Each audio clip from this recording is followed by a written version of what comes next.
또 무리에게 이르시되 아무든지 나를 따라오려거든 자기를 부인하고 날마다 제 십자가를 지고 나를 따를 것이니라. 누구든지 제 목숨을 구원하고자 하면 잃을 것이요 누구든지 나를 위하여 제 목숨을 잃으면 구원하리라. 아멘. 지금 우리가 주님의 그 음성을 듣고 주님이 우리에게 명령하신 것에 순종하며 따라갈 때 하나님의 일을 내가 이루게 된다. 하나님을 경험하게 되고 그걸 통하여 믿음은 성장하게 되고 이런 과정을 보고 있지 않습니까? 오늘은 삶의 조정이라고 하는 것을 보겠는데요. 주님의 음성을 듣고 야, 내가 그 일을 할 수 있을까?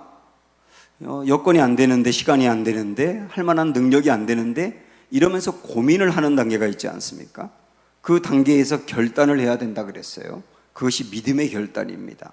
그것이 주님의 음성을 듣고 순종으로 가는데 첫 번째 전환점이에요. 믿음의 갈등이라고 하는 게. 근데 믿음의 갈등에서 결단하고 주님이 말씀하시는 대로 하기로 나아가다 보면 순종으로 가야 되는데 순종으로 가기에 또 한 번의 전환점이 필요합니다. 그게 삶의 조정이라고 하는 거예요. 삶의 조정이라고 하는 게 뭐냐? 모세의 예를 들어보면 모세가 하나님으로부터 이제 시내산에서 부름을 받고 애굽에 있는 내 백성들을 건져내라 라고 하는 말씀을 들었지 않습니까? 근데 주님, 저는 못해요. 저 그런 거 할 만한 사람이 안 됩니다. 그렇게 계속 갈등을 느낄 때 하나님이 보내시지 않습니까? 그래서 모세는 가겠다고 결단을 했어요. 그게 믿음의 결단이라고요. 첫 번째 전환점을 통과한 겁니다. 그런데 그 다음에 바로에게 가서 내 백성 내놔라 하고 말하고 그 백성 끌고 나오는 게 순종인데 그 순종이 되기에 갈등 다음 단계로 또 한 번의 전환점이 필요한데 그게 조정이라 그랬지 않습니까? 그러면 모세는 어떤 조정을 했느냐면 그가 40년 동안 살던 집을 떠나요. 그리고 40년 동안 그가 직업으로 갖고 있던 양을 기르는 목자의 자리를 떠납니다. 그리고 새로운 애굽을 향하여 나아갑니다. 이런 것들을 뭐라고 말하냐면 조정이라 그래요. 그 조정은 떠난다, 내려놓는다, 다시 시작한다, 뭐 이런 것들이 굉장히 중요한. 그런데 이 조정이 안 되면 순종이 안 됩니다. 결단을 했다 하더라도 많은 사람들이 주님의 말씀대로 하기로 마음에 결단을 했지만 끝내 순종으로 못 가는 중요한 이유는 조정의 단계를 안 거치기 때문이에요. 근데 조정을 하게 되면 순종하는 건 쉬워지는 거예요. 순종이 어려운 게 아니라 조정이 어려운 것이죠.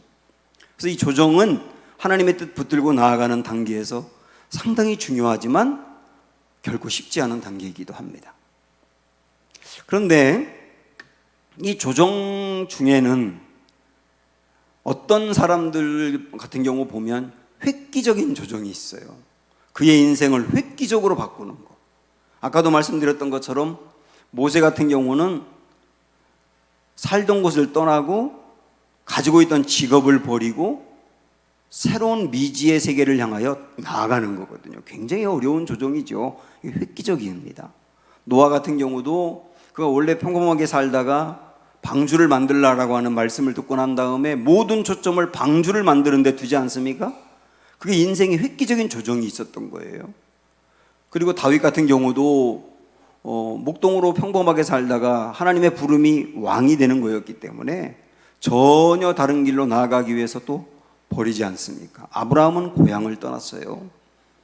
그리고 아모스 같은 경우는 뽕나무를 가지고 농사를 짓던 사람인데 그 일도 포기하고 새로운 길로 나아갔어요. 예수님의 제자들은 물고기를 잡던 어부의 일을 버리고 예수님을 따랐어요. 마태는 세리였는데 세리의 직업을 포기했어요. 우리 예수님은 하나님 나라의 그 영광스러고 안전한 자리를 포기하고 인간의 몸으로 오셨어요. 이 모든 것들을 전부 다 조정이라 그러는데 이 조정은 획기적이라고요. 획기적인 조정은 주님이 그 사람들을 쓰려고 할 때 굉장히 그 거대한 일, 정말 하나님만이 할 수 있는 큰 일을 위하여 부를 때는 획기적인 조정이 필요한 거예요. 지금도 선교사님들이 이제 한국에서 목회를 하다가 또 안전하게 살 수 있는 길이 있는데 그걸 버려두고, 평신도 선교사들 같은 경우는 멀쩡하게 직장을 잘 다니다가 그 아이들도 잘 커가고 있는데 갑자기 부름을 받아가지고 다 내려놓고 아프리카를 향하여 나아가기도 하고, 굉장히 획기적인 조정인데, 하나님은 어떤 사람과 어떤 경우에는 획기적인 조정을 요구할 때가 있단 말입니다. 성경에 그 부자 청년 이야기가 나오지 않습니까? 이 부자 청년은 예수님께 찾아와서 내가 어떻게 하면 영생을 얻을 수 있나요? 하고 예수님께 물었잖아요. 그때 예수님이 이 사람에게 요구한 건 뭐냐면, 당신이 가지고 있는 재산을 팔아서 나누어 주고 나를 따르라. 모든 사람에게 이렇게 똑같이 요구하지는 않습니다. 이 사람은 예수님을 따르는데 물질에 대한 집착이 굉장히 컸던 사람인 것으로 보여지고, 물질에 대한 집착을 내려놓지 않고서는 주님의 일을 감당할 수 없는 사람이었던 거예요. 그 사람에게는 그걸 요구하는 거예요. 그런데 그 사람은 주님의 그 요구를 받아들이지 못하고 결국 물질에 대한 그 집착 때문에 결국은 다 포기하지 않습니까? 이 사람은 주님을 따르고 싶은 마음은 있었고 또 영생에 대한 갈급함은 있었지만, 그러나 결국 조정이 이루어지지 않았기 때문에 더 이상 나아가지 못했던 거죠. 반면 구약에 나오는 엘리사 선지자를 보면, 엘리사 선지자를 엘리야가 부르잖아요. 내 뒤를 이어서 네가 후계자가 되어라.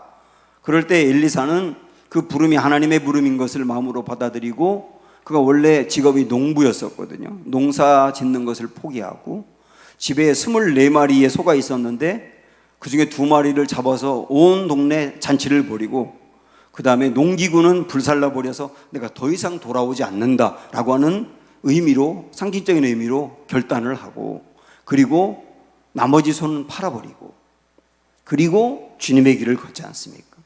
그런데 그를 통해서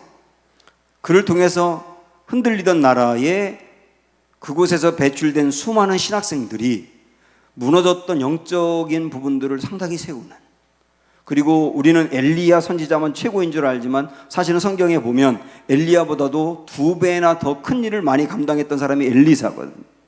엘리사를 통해서 하나님이 그 역사를 나타냈단 말이죠. 그러니까 중요한 인생의 순간에 이 조정이 되느냐 안 되느냐가 결국 그 인생이 거기서 멈추느냐 아니면 하나님의 큰 역사로 나아가느냐를 결정하는 중요한 분기점이 된다고요. 그런데 때로는 하나님은 획기적인 조정을 요구할 때가 있지만, 그런 경우는 사실은 많지 않아요. 한 사람에게 평생 한 번 있을까 말까 할 겁니다, 아마도. 그런데 우리의 일상적인 삶에서 끊임없는 조정은 주님이 요구하시는 거예요. 계속 교회에서 사역을 할 때도, 그 다음에 내가 믿음으로 뭔가 결단을 해야 될 때도, 인간관계와 관련된 일에서도 그렇고 많은 부분에 끊임없는 조정이 매일매일 필요한 거예요. 그런데요, 우리가 해야 될 많은 조정들이 있는데 그 중에서 제가 가만히 묵상을 해보니까 사실 가장 중요한 조정을 하나 뽑으라고 한다면 생각의 조정이더라고요. 생각의 조정. 생각을 내려놓고 생각을 버리고 잘못된 생각을 놓고 떠나고, 이런 것들이 굉장히 중요한 거예요. 예를 들어보면 베드로 같은 경우, 원래 유대인이기 때문에 유대인들은 이방인들에 대해서 서로 교제하거나 식사를 함께 하는 거, 이런 거를 굉장히 모욕적으로 생각을 했고 심지어는 죄라고까지 생각을 했어요. 그게 유대인들의 생각이었다고요. 그런데 하나님이 어느 날 그 욥바에 있을 때 베드로에게 환상 중에 나타나서 하늘에서 큰 보자기 하나가 내려오는 것을 보고, 나중에 봤더니 거기에 여러 그 짐승들이 있어요. 근데 주님이 뭐라고 말씀하시죠? 그걸 잡아먹으라고 하지 않습니까?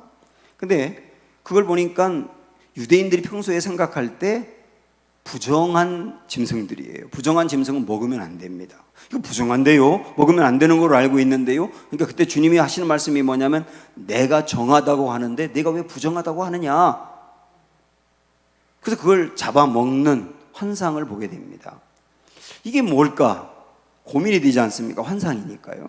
조금 후에 어떤 사람들이 찾아와가지고 처음 보는 사람인데 이 베드로에게 하는 말이 뭐냐면 고넬료라고 하는 분이 보내서 왔습니다. 당신을 초대하면 오실 거라고 하던데요. 그런 얘기를 합니다. 그때 그 이야기를 들을 때 성령님이 마음에 감동 주기를 그들을 따라가. 그래서 따라가요. 따라갔더니 고넬료라는 사람이 있는 겁니다. 고넬료는 로마 군인이었고 이방인이었지 않습니까? 그런데 그도 똑같은 비슷한 환상을 베드로가 볼 때 이 사람대로 또 환상을 본 거예요. 그래서 베드로를 청하라고 한 거예요. 결국 만나가지고 고넬료의 그 가정에서 함께 식사하고 복음을 전해서 고넬료가 예수님을 받아들이지 않습니까? 성령으로 충만해지기도 하고요. 근데 이게 왜 중요하냐면 그동안의 사도행전에서 복음이 유대인 중심으로 전해지던 것이 이제는 땅끝인 세계를 향하여 나아가는 발판이 된 거예요. 결정적으로 이게 시발점이 되었단 말입니다. 그래서 주님은 평소에 가지고 있는 생각, 이방인과 식사하면 안 돼라고 하는 그 생각을 우리 성령의 은혜로 깨게 하신 거예요. 그게 베드로에게 조정이었다고요. 그 조정이 되고 난 다음에 이방 선교의 길이 활짝 열리게 되었다는 거예요. 이런 측면으로 보면 조정 중에 상당히 중요한 조정이 생각의 조정입니다. 오늘 읽었던 말씀 다시 한번 보시죠.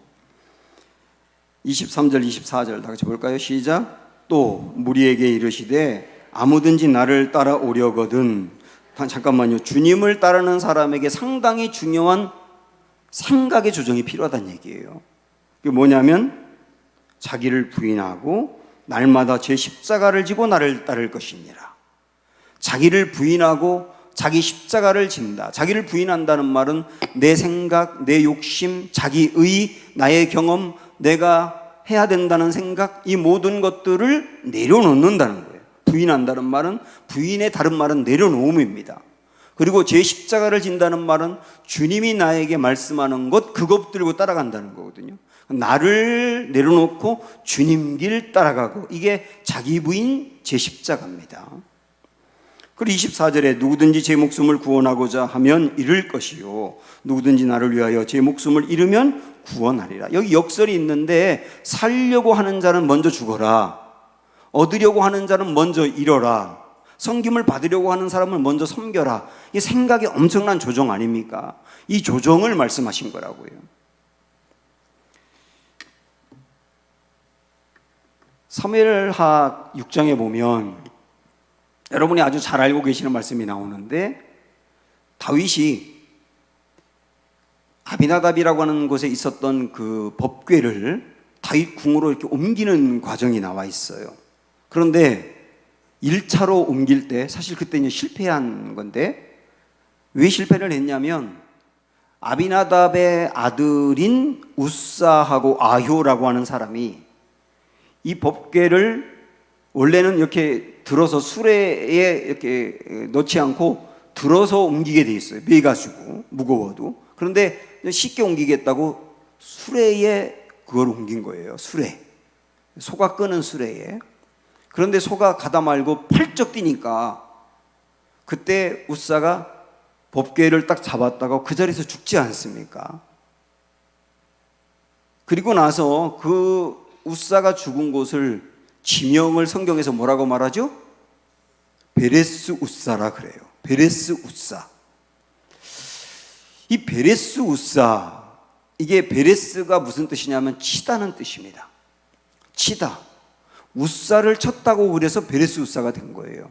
그런데 우사라고 하는 이름의 뜻은 뭐냐면 힘, 욕심, 능력, 이런 의미가 있어요. 그래서 베레스 우사는 나의 힘, 나의 욕심, 나의 능력을 치라는 거거든요.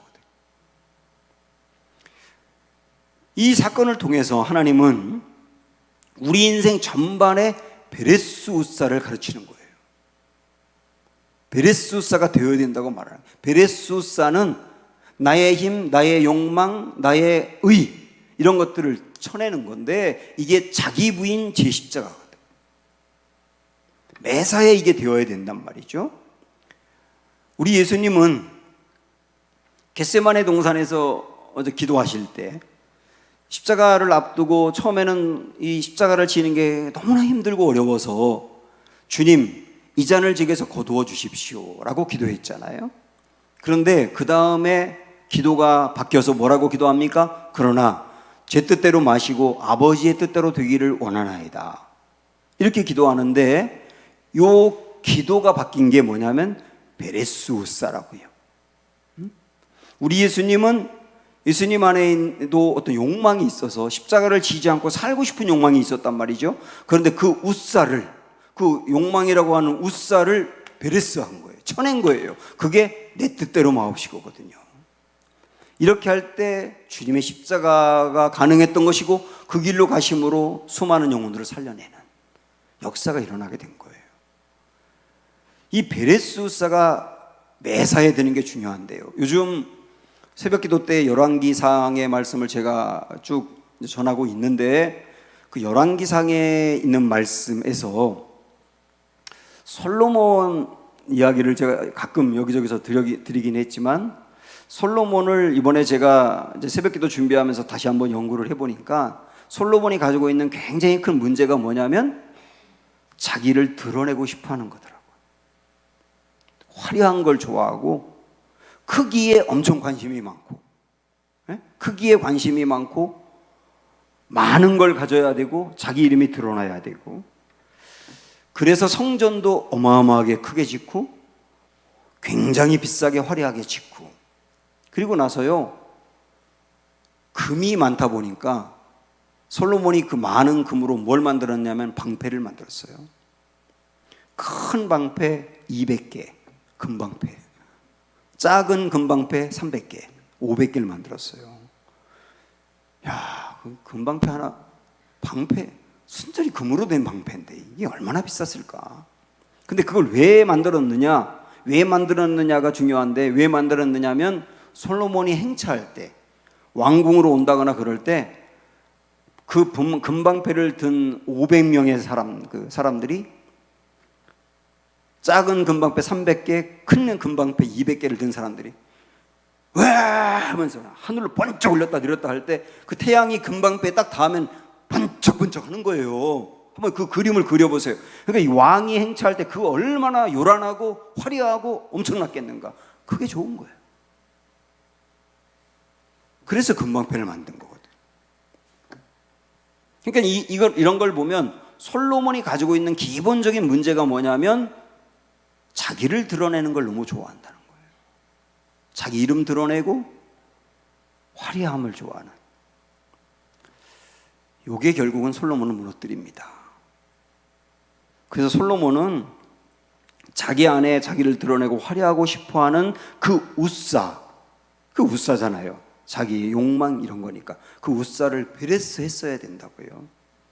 그런데 솔로몬은 베레스 우사로 가지 않습니다. 결국은 그게 올무가 돼서 솔로몬이 실패한 왕이 되잖아요. 제가 지난주에 아사라고 하는 왕에 대해서도 설교를 했는데 열왕기상 15장에 보면 아사왕이라고 나옵니다. 이 아사는 신앙적인 개혁을 일으킨 개혁의 아이콘이었습니다. 그래서 우상 숭배를 타파해버리고 온 나라에 아주 팽배하게 남아있던 우상을 다 불태워버리고, 심지어는 자기의 어머니가 우상 숭배를 하니까 어머니를 태우의 자리에서 폐해버립니다. 쉽지 않잖아요. 어머니를 그 폐위한다는 건 정말 엄청난 일인데 우상 숭배를 멈추지 않으니까 그 폐위. 이 정도로 개혁을 하거든요.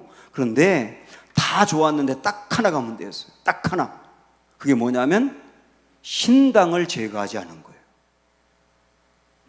신당이라고도 하고 산당이라고도 합니다. 이 신당 또는 산당이 뭐냐면 성전 같은 곳이거든요. 하나님을 예배하고 경배하는 것이 성전이라면 우상을 예배하고 경배하는 곳이 신당이에요. 그걸 제거하지 않는 거예요. 왜 그런지 아세요?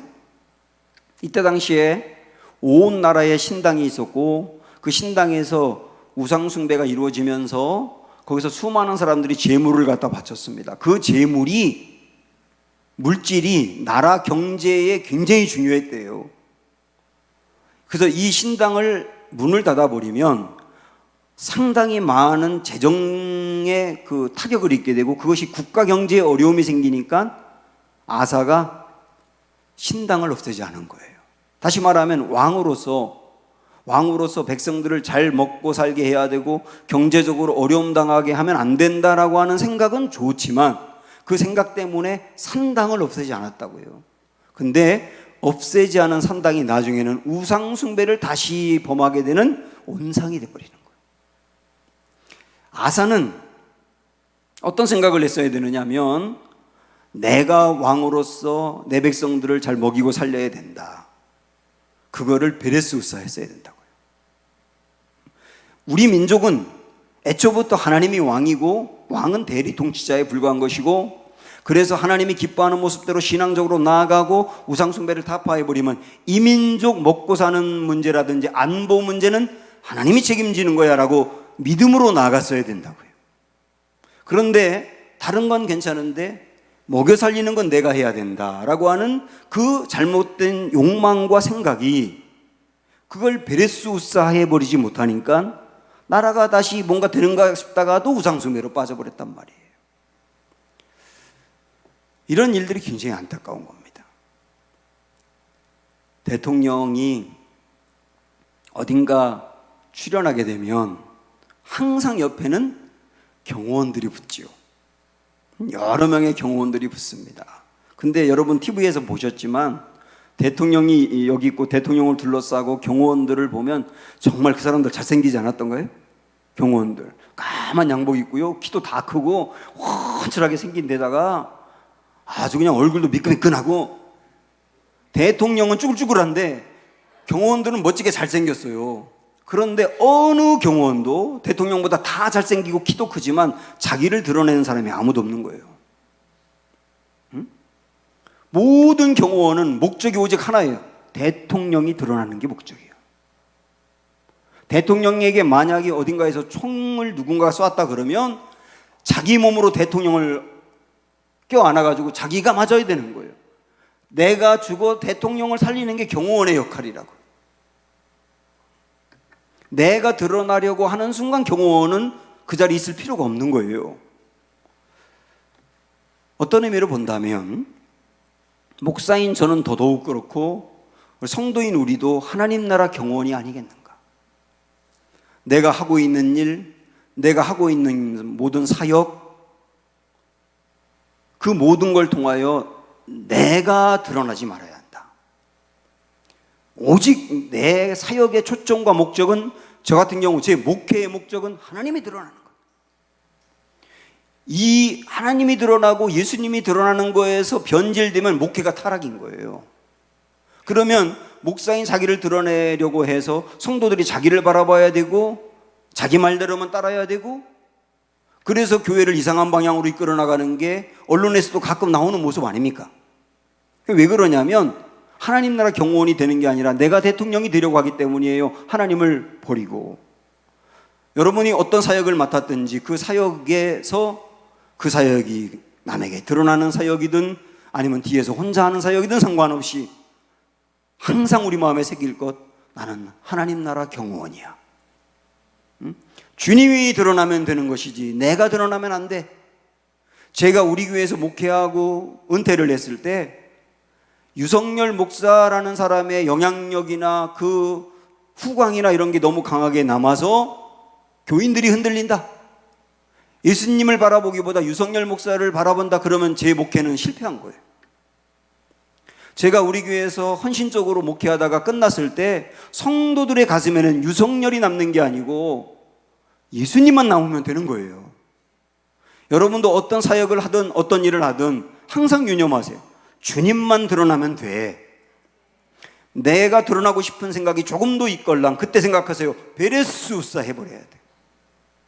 내가 드러나고 싶은 이 생각을 베레스우사 해야 돼. 이 욕망과 내가 드러나고 싶어하는 마음을 쳐야 돼. 그게 베레스우사예요. 어떤 피아니스트가 연주회를 했답니다. 이렇게 피아노가 보이는데 이렇게 있었겠죠.